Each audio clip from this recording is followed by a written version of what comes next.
Assalomu alaykum. Hozir sizlarga nержавейкani qanday svellit qilish haqida aytib o'tmoqchiman. Nержавейка juda issiqlikni yoqtirmaydigan,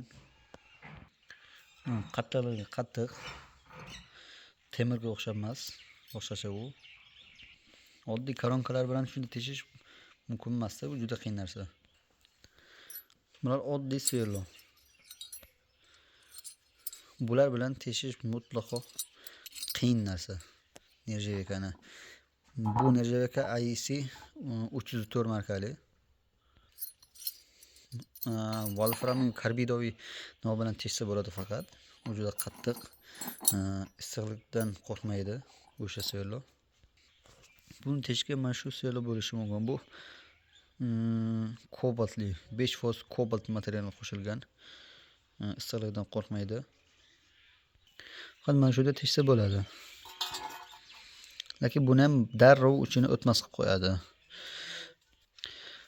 Agar mabodo oddiy nimalar bo'lmasa, qanday teshsa bo'ladi? O'zini misol spesialni koronkalar bilan tesha olmasa, unaqa vaziyat bo'lmasa, unaqa variant bo'lmasa, buni bitta yo'li bor. Bu reklama emas, bu fen faqat. Bu строительный fen. 450 600 gradusgacha chiqarib beradi.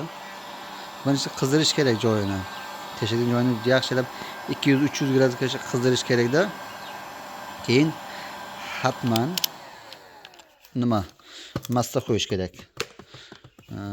Teshiladigan joyga masla bilan обработка qilib, doimiy masla bo'lish kerak.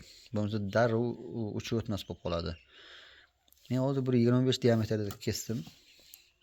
Bu oddiy temir koronka bu. Qimmat emas, arzon koronkalardan.